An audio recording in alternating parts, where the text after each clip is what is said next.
Alright, ladies and gentlemen, here we are with the first game of the day between Evil Geniuses and MouseSports. We have Puma against Moro as the first match of the day. We are on Ohana Re, and at the top left of the map in the purple color is the first player for MouseSports. This is none other than Moro, the Zerg player, and he is up against the player starting at the bottom right in the red color. It is our Terran player from Evil Genius. It is Puma. I'm Khaldor, and with me is Sheth today. Welcome, Sheth, and yeah, what do you think about this matchup? Oh, I'm really excited. Normally I fake it and just be like, oh, I'm excited. This is a good matchup between X and Y. But this time, we got Puma and Maro. I mean, Maro has innovated so much stuff as Terran. Puma has done everything perfect as Terran, and now Maro is Zerg. So he's also been doing crazy things as Zerg, and he plays really, really solid. And he's actually one of the few Zergs that I like to take things from myself and initially put them into my own play. So I just can't wait to see what Maro tries here on this map, Ohana, which is actually really very rarely seen play. So it's good that I get to watch this and kind of learn what I can from Maro's play here. Yeah, I'm actually really looking forward to the game. I love the Zerg versus Terran matchup, and I especially love seeing Moro play as well. The last time I casted with Greetorp, I think we did the clan war between MouseSports and Liquid, and it was a pretty nice game just from the ring of it. Moro against Red, but it ended after roughly 4 minutes, so we couldn't really see how Moro was playing now. But against Puma, that should be a completely different story. So I have to say that this game is really, really nice. And the one thing to note about Moro is that he's a Zerg player, as he just mentioned, but when he is up in a ZVZ, he actually switches back to Terran because he just doesn't like how fragile the mirror match with Zerg is. Do you think that gives him a slight edge over his opponent because he knows the timings just so much better? I was actually going to say it's more of a slight disadvantage. Oh, really? Because they're kind of, yeah, Terran and Zerg have two different real mindsets. It's kind of a weird thing to try and explain, but with Terran you want to keep pressure on while building economy. Zerg is a completely different mindset where you want to just have economy and barely hold. And it's kind of difficult to go in between those, and it takes a lot of mental energy to do it basically. So I find that it may be an advantage in a ZVT and ZVZ and TVZ matchup. Maybe he can interchange them, but then his ZVP will probably suffer from a little bit of a lack of identity. But that's just what I've seen from the little I've played of all races. I kind of lose that identity in Zerg if I try and do this. That's actually a pretty interesting way of looking at it. I never thought about it that way. That's kind of, yeah, that's actually pretty cool. So Moro should learn to play Protoss as well, I guess, or just not, or just try to dodge the matchup. But well, let's talk a little bit about the game at hand. We have Moro with the standard opening against Terran. He's not doing anything out of the ordinary. Started with a 15 hatch, while we have for Puma a Reaper expand. What do you think of the Reaper expand in comparison to, for example, a Hellion expansion? What is the thing that you have more trouble dealing with, and that you think is the safer way for Terran to approach the early stage of the game? Okay, it's really interesting. It's really tricky. With this Reaper, you have the option to transition into something like Hellions, something like Blue Flame Hellions. You can also transition into more of a bio, like Marauder Marine style. So it gives you that transition. One of the things you really don't want to transition to is tanks. And on the other hand, if you start with Hellions as your harassing unit, you generally can't transition to anything, but it's a lot harder to transition into just bio. Usually you get medevacs if you go that way. In this sort of style, it gives you like a bio timing, so it's all in what you want to do. I personally just personally think the best Terran open is Hellion right now. Just for the fact that I feel like properly used Hellion micro is really, really good, and whereas a Reaper, on most maps where there's no cliff, you can't really micro it. It's just going to die once your opponent gets speed, and it will give you scouting info, and maybe you can pick off a creep tumor, but I feel like it's easier to pick off a creep tumor with Hellions if you micro them right. Yeah, and well, Hellions, that's exactly what Puma is transitioning into right now. He's also getting a third. And we have Moro with a lot of gas now. He's building the Roach Run, he's getting the second gas, and he's already on 140. This is probably going to be a timing. Yeah, I'm actually waiting for the Baneling Nest. Yeah, what you do is you make all the roaches first. And it's kind of a cool thing where you get like maybe 8 or 9 roaches right away. Like, he has the supply ready for him, and then once the roaches are like all made, then you use extra gas on making a Baneling Nest, and then only lings after these 8 or so roaches. Yeah, so at far least that's how I've done it. He now has the enough gas for the banelings, but he's not getting the banelings net just yet. He's focusing on the roaches now, and there it is. There's the baneling nest. There it is. We knew it was coming. Yeah, exactly. Can't fool us. He can fool his Puma maybe, but not us. I actually don't think he's going to fool him. Puma already with the third now. And yeah, Terran players just have been playing against Roach Baneling so much lately. So I have the feeling that they are currently really able to adapt against it, even though they still build the third command center. So even with the third base, they are able to defend against Roach Baneling all-ins. And well, let's see how Puma is going to fare against it. There's a really cool multiple threads of thought where sometimes people want to leave the Hellions out on the map to deal with the Lings that are kind of streaming in, and the other thought is to leave them in your base to help deal with the initial push. I'm actually a big fan of leaving the Hellions on the map to prevent reinforcements, so I'm kind of thinking that Puma, by keeping his Hellions inside, is going to be really susceptible to that flood that keeps coming in and keeps coming in. I think it'll be really, really close though. This is tough. Like, Terrans have a problem dealing with this, and I do like Puma also staying up in his base as well, and it's all going to come down to micro, I think. Yeah, and there they are busting into the base, trying to kill all the rest of the banelings. Very good job by Puma so far, but he lost all the supply depots. Supply blocked right now, and it was kind of nice to see that Moro had a hard time breaking those bunkers, and there was only one Marine in each bunker, so he didn't kill all that many units, which is really important if you want to hold this push off. There are still Marauders going strong against the Roaches. We have the Hellions on the high ground doing a very good job against the reinforcements. The Speedling follow-up is not all that successful just yet. Moro dealing a fair amount of damage, killing 13 SCVs, but he was not able to break Puma just yet, although the Terran player did suffer quite a bit. Yeah, and if you look at it, the Terran really doesn't have a tech advantage. That's kind of usually what they want to go into from this, because they're not going to have a harvester advantage. Like, if you look here, it's 45 drums to 27 SCVs with needles. That's still not where you want to be. Even with a third commencer, it's not where you want to be. So usually you have the tech and a dropship to come harass the Zerg and try and even it up, but in this case he doesn't. So that was really good pressure by Maro, kept him from doing that. It was well timed, well played, and Puma also held it off really well. I would almost say it's slight advantage for Maro here. But just slight advantage for our MouseSports player, dealing a lot of damage to Puma, and as Sheth already mentioned, the missing tag is obviously a big issue. At the same time, Puma now with the third Mules in a position where he can try to get as many SCVs back as fast as possible. He can build 3 at a time now. So Moro is following this up with 2 evolution chambers. He already researched +1 attack and armor. We have him on lair tech now. He's getting even the macro hatch and is probably trying to get a third base very, very soon. He's already sending a drone over, and I expect that we'll see the third hatch within the next couple of seconds. Yeah, it definitely looks that way. And remember how I was saying a little bit earlier about how usually you go to dropship from this? It's interesting that Puma is now deciding instead to go with something like a Marauder push. Like, if he can't do the medevac pressure, he's going to do some pressure. And I like that. Circling run by the way, at the expansion, and not dealing all that much damage, but forcing Puma back again, delaying this push, and I really like it.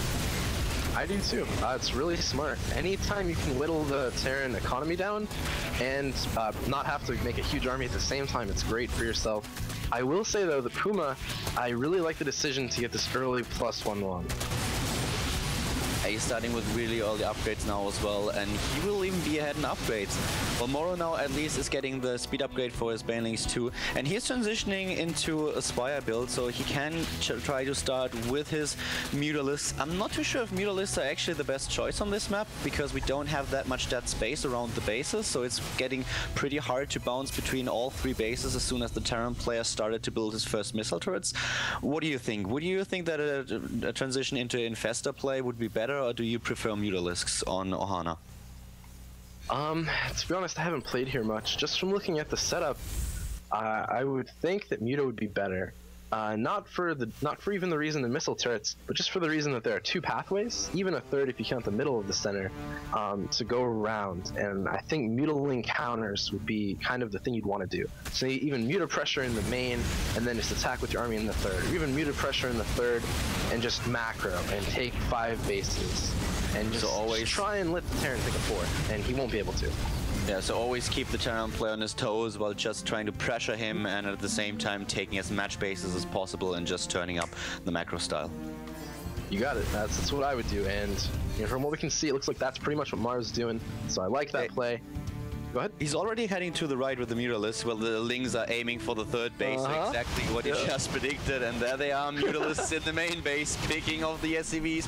And once again, Puma has to retreat. He is behind supply. He has to retreat once more while he was just trying to put a little bit of pressure on Tomorrow. Yeah, and Maro's good.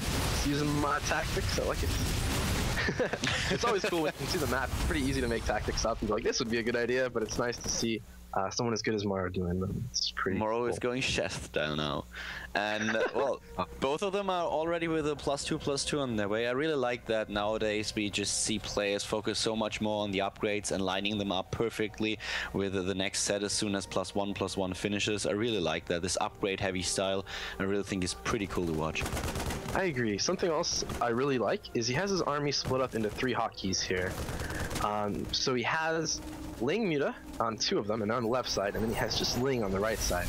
This is so he can deal with drops no matter where they are. Another thing I think is cool is that he has no banelings with these armies because you don't need them at this point. You have the turn on these 3 bases, and the threat of just the run by is strong enough that it kind of you don't need banelings. But as I say that, he makes banelings, so my mistake there. I called it too soon. Well, I actually think that he wants to bust into the second base again. So if he takes down all those supply depots, Puma will immediately be supply blocked, and Moro might be able to just capitalize on it. And there they are, banelings streaming into the second, and that's a lot of buildings just crashed down. He might be able to get his banelings into his opponent's SCV line as well, at the same time hitting the third with his Mutalisk, picking off a couple of tanks and Hellions. Nice macro management by Moro, but Puma is still defending very well. He's on 120 supply against 156, and he's not taking all that much damage from Moro now. Moro's sure doing a lot of aggression, but Puma is still going strong. Yeah, I think if I had to pick on one thing in Maro's play here, or maybe even 2, his third base only has 2 on gas at one of the gases. And the other thing is he only has these 3 expansions.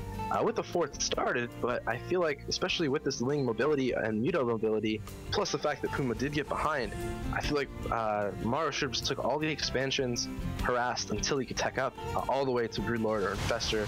But this still is going to be really, really tough for Puma to deal with. He has those 2/2 upgrades, but at the same time the Zerg also has them. So this is going to be a cool fight. I think it's a lot evener than the supply makes it seem, but I would give Maro still that slight advantage. Yeah, he's 50 supply ahead right now, and for Puma it's just so really difficult to move out. Every single time he wants to cross the river, there is Moro at some point on the map attacking the main base with the Mutalisk, trying to hit the third with the Lings or the Banelings. So for him, he has to play very, very passive now, and that's definitely not something that you want to do. You mentioned the drop play earlier, and we haven't seen anything like it thus far.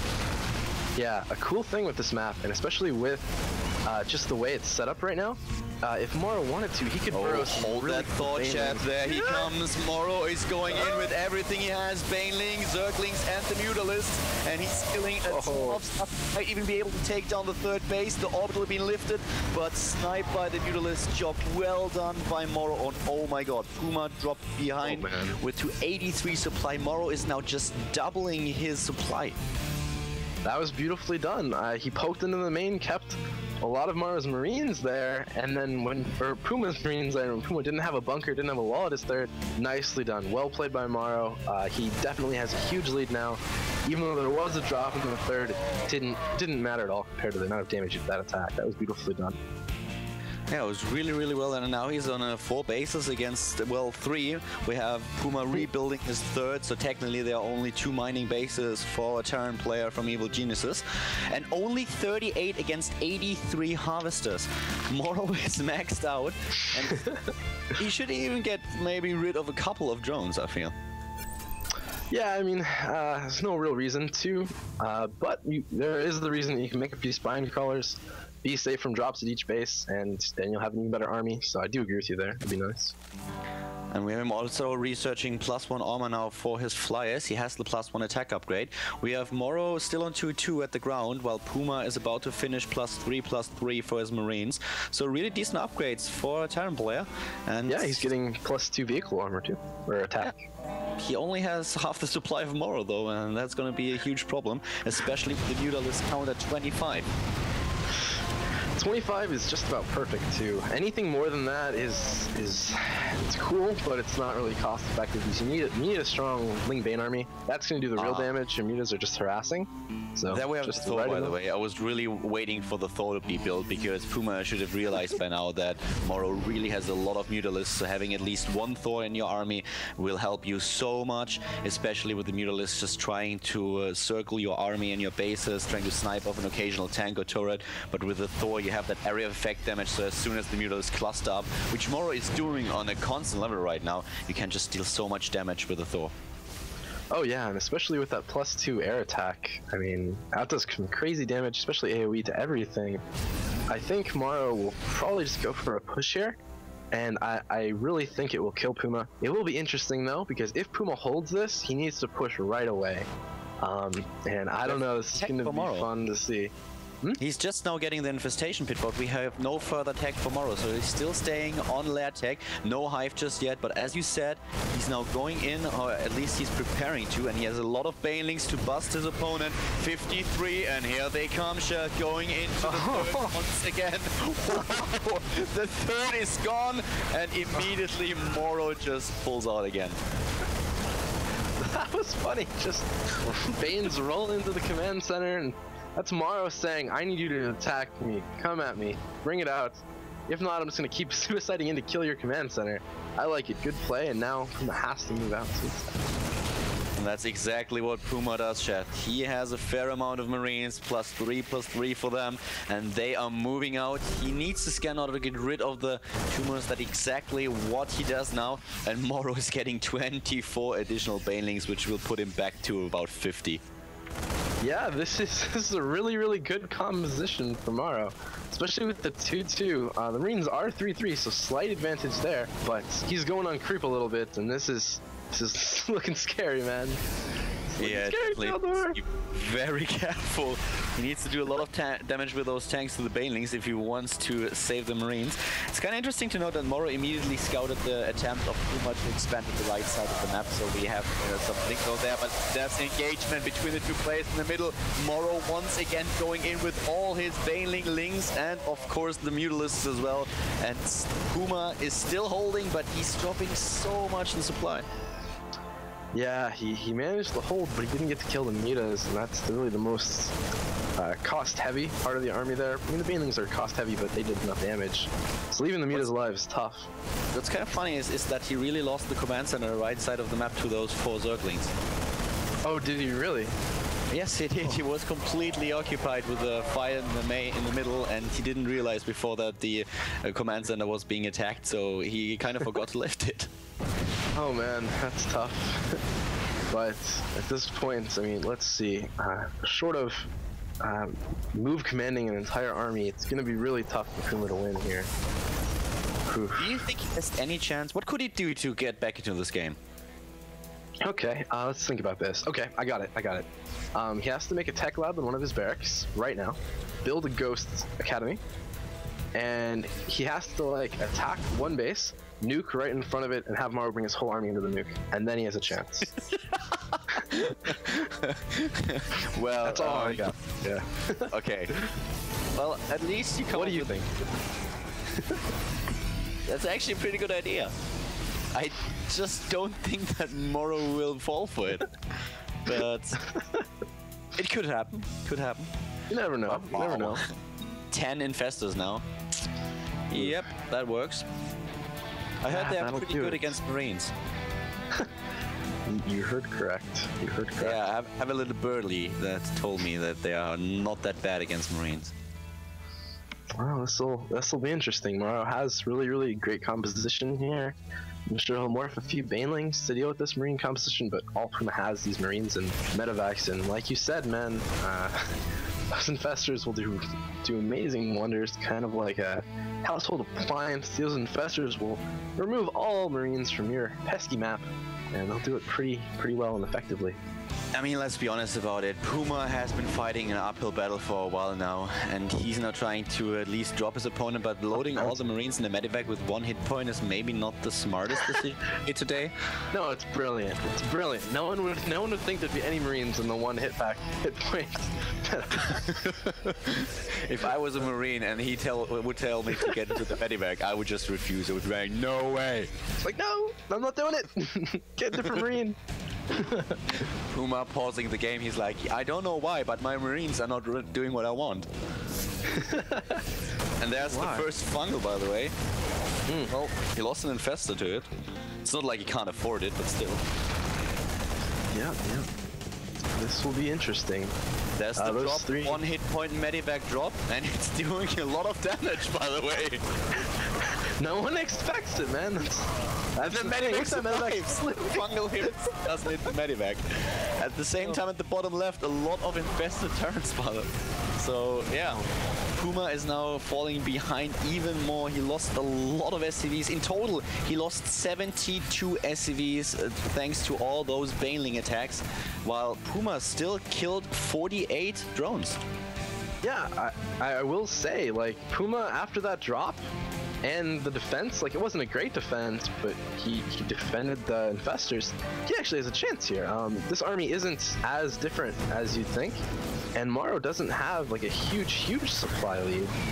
It's there, but it's not as big as it could be because infestors really aren't good at attacking.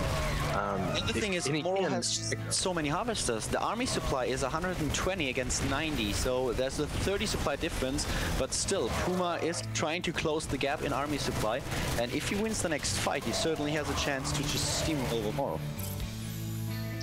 True, but it's gonna be tough. He doesn't quite have any medevac energy left. He's been stinging his Marines just too much. The drug addiction is getting them. But let's see. Yeah, so it should. Don't do drugs, kids. Yeah. Otherwise, the mutas will come you. Exactly. Mama, I want to see mutalist. No, then you would have to do drugs. Don't do it. Yeah, and they try once again to pick off the occasional siege tank, but nice babysitting by the Marines so far. Another beautiful fungal, and the siege tank kills off all the Marines. Infested Terrans now as well. Moro is playing this very well now. I agree. One of the things with Zerg, it's so easy to just be like, well, I'm ahead, I've been winning this whole game, I can just attack me. You can never just attack me, you know. He is so good that if you just make that one mistake, he's right back in the game. He might even be ahead. So I like here Maro is playing. No, this is a team game. I'm putting my heart and soul into this. I'm making 0 mistakes. We're winning this, right? So I really like that. I think that's what he needs to do, and I'm pretty impressed with both players here in this game. Another small attack by Moro, but he is taking to Broodlords now. The Greater Spire will be finished in a few seconds. He has +3/+3 lined up. And all he's trying to do right now is just stall Puma a little bit, make sure that the channel player is not committing to any huge attack before Moro has his Broodlords ready to deal with the pressure.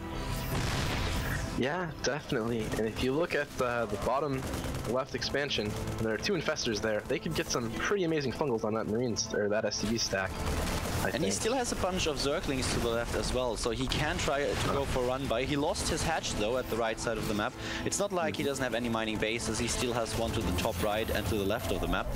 And he's going in with the Zerglings, by the way. Those 2 infestors that you just mentioned, chat, they pop out, fungal the SCVs, and once again Puma loses a lot of harvesters. Does he have any? What's, yeah, 15? Okay, so he has some. They're, I don't even, oh, they're at the other. I didn't even notice. Puma took that far right expansion. Puma is pretty sneaky. But it has no stands. No, actually borrowed Zerglings. That would have been awesome. If that would have been borrowed Banelings, wow, Puma would have just lost everything. Yeah, that would have been pretty crazy. Good thing it's only Zerglings. But this is definitely getting to be a very interesting game. The problem for Puma is he doesn't have any anti-air. Well, he does have the Marines, but there are the Infestors, so with the Broodlord Infestor combination, Moro should be able to end this. I agree, but Maro is taking his time. He says he really doesn't want to lose to Puma here.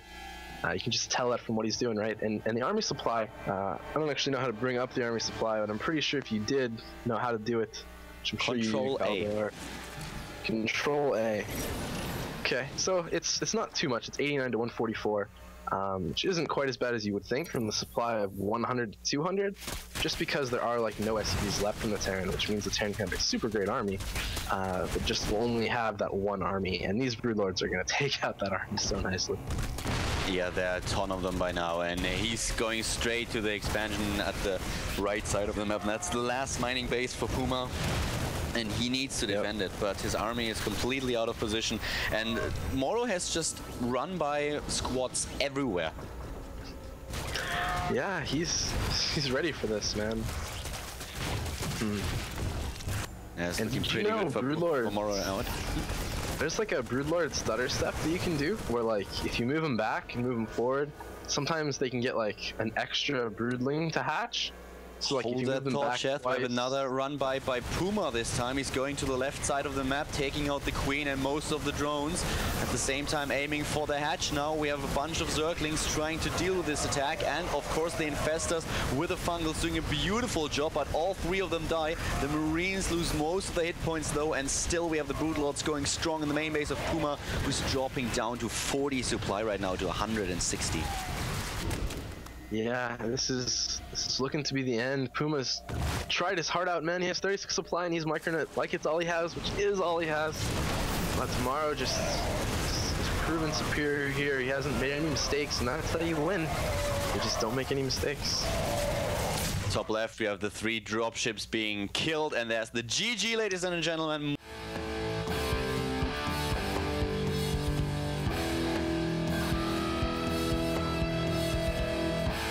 Alright, ladies and gentlemen, that's the first game for you. Moro defeating Puma, and he did play really, really well on Ohana. I mean, Sheth, what do you think was the key moment when Moro actually was so far ahead that for Puma was so hard to get back into this match?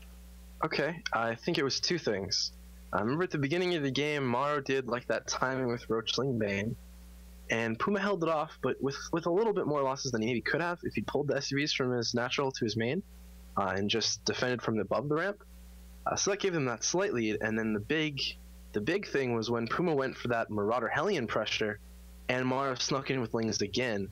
That showed Moro everything that Puma was doing, and Puma couldn't continue with the attack and the pressure. So in effect, that really put the game in Moro's control, and from there I thought it was just solid play from Moro. Yeah, I think you're perfectly right about it. Just Puma was never able to get any aggression on Tomorrow, and you raised a very valid point when you talked about the way that Puma tried to defend against the early Roach and Baneling push. Especially on the Korean ladder in the GSL, we've seen a lot of games where the Zerg player didn't do any damage at all, or not a lot of damage to speak of, because the Terran player just lifted the command center, put the SCVs back into his main base, and defeated his ramp. And if you bust up that ramp, you will do a little bit of damage, but you will lose so many units and resources doing it that it's hardly worth it. So that's maybe something that Puma could have tried in order to get a little bit ahead in the early game and defend against that push. But as you already mentioned, after those 2 incidents, he just fought an uphill battle, and Moro played it really, really well. Do you think there's anything that Puma could have done after the failed attack with the Hellion and Marauder that would have put him into a better position? Like, for example, trying to have multiple drops on different points in the time? It's tough to say. The one thing I would have said, actually, was he walled his natural base with a nice supply depot / bunker wall, and he continued to wall even after it was broken down by Banelings. And Banelings taking down a supply depot wall is very cost efficient for the Terran. And it's a very good defense, but he never walled in his 3rd base. And then when Moro attacked the 3rd base, he didn't have to bust through any supply depots, or even barracks, factories, eBays, anything like that. He just went straight for the units. So I think if I had to say one thing, I would have liked to have seen him wall the 3rd base as well, and just keep rebuilding that, just to keep him in the game if he was going to play that defensive macro style. Yeah, well, he didn't wall off, and therefore Moro 2 times just used his Banelings to snipe off the command center at the 3rd. That was pretty annoying for Puma to deal with. So that puts MouseSports ahead 1-0 in this clan war. And ladies and gentlemen, we'll have a quick break, and then we are heading into the next game, which is going to be Hydra against Thorzane, another Zerg versus Terran, which is going to be pretty exciting. So we'll be back in just a few minutes. I can't believe I get to cast this. Don't go anywhere. This is so cool. Yeah.